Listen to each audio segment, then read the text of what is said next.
A Spaniard named Don Vicente Martinez Ybor. Interesting character from Valencia. All the other Spaniards at Ybor were from Asturias and Galicia, but he was from the eastern side. Was probably a draft dodger. He left for Cuba at age 17. He's born in 1818. This is not a good time to be born a Spaniard. The Spanish Empire is crumbling. There are colonial rebellions. There's a mandatory draft. If your family had any money, they sent you to Cuba. And they sent Vicente to Cuba. And he becomes very adept at being a tobacco broker. He will ride through the Cuban countryside, stopping at the Vegas, the tobacco farms, and he would purchase handmade cigars that the women had rolled at night. And he rationalized that this would make more sense to build a factory. And by 1868, he's fabulously wealthy. He's also about to be hanged as a traitor because there's a colonial rebellion. And he manages to escape to Key West. And several thousand tabaqueros, cigar workers, follow him to Key West, where Key West becomes overnight the Cuban cigar capital of the United States. The turmoil will also follow him to Key West. In 1886, he moves his operations to Tampa.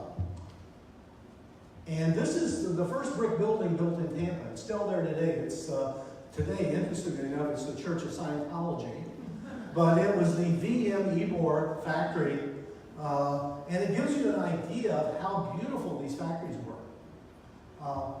I always tell my students, every generation deserves its own Ybor city.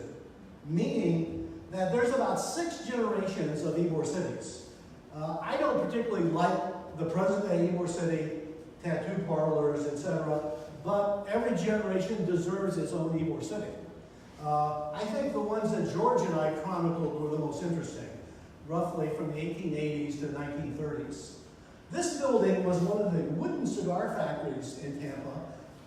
It's now being remodeled as luxury apartments. What stories these walls would hold. You can see some of this is the Perfecto. When the Perfecto Garcia factory was closing in 1986, I waited outside the factory for several hours for the workers to come out for their last day. And an elderly cigar factory man told me, "We're the last of the Mohicans." And an elderly man came and said, "See that tree?" He said, "That's why the factory was called El Paraíso, because that was a paradise tree." If you fell asleep and just awoke, and you weren't sure where you were, you said, "Oh, this is a lecture on Spanish Romanesque architecture." Several factories look like Romanesque church towers. This one is in West Tampa. I took that about 1988. So now it's the interactive portion. So this is a postcard from Ybor City around 1900.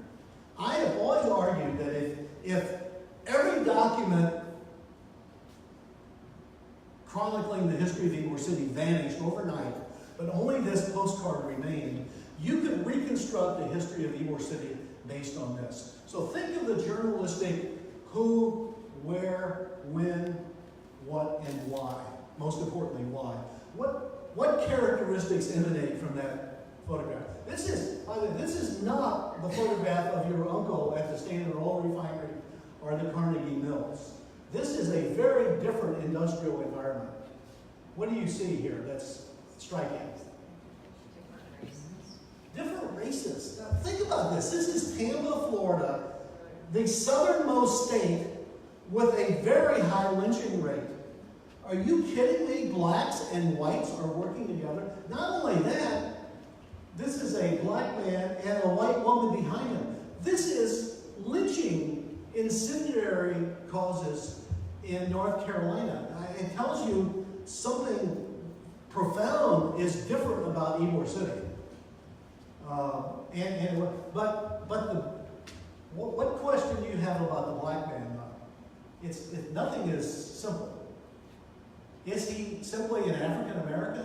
No. He's an Afro-Cubano. And race in the Caribbean is different. Not to say that there's no such thing as racism, it's different. And Cubans, the Spaniards and Italians who came they had no background of racism really. They were victims of racism. So they had no trouble or hang up about working with black men. By the way, their children went to, what's the name of the school? The St. to the Slaves, Jim. Who's this Colombian St. to the Slaves? Anyone, I forgot. It's a black Catholic school in Tampa, and it's a Spanish immigrant in Colombia ministered to slaves there. So what else do you see that's interesting in this photograph? Does this remind you of a factory in Pittsburgh or Lowell? No, this is a very crowded factory. What about the dress of the workers? Do these look like refinery workers or steel workers? They look like accountants. I mean, they're wearing a white shirt. Are you kidding me? What does that tell you? What does it mean if an industrial worker is wearing a white shirt? They have a great deal of pride.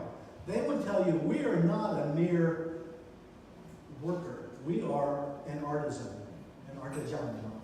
And it takes about 6 months to learn to roll a puro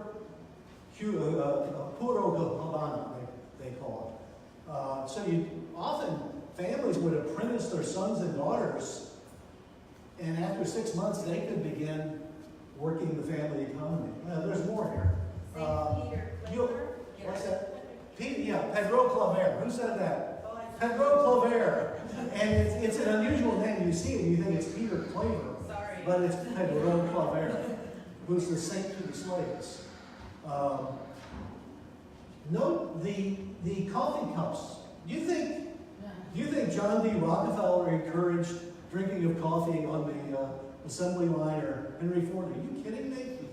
Workers in Ybor City struck for the right to drink coffee on the job. Now, the explanation is they're being paid piecemeal, and if caffeine would juice you up to make more fine, but that's actually an earned right on the line in Tampa.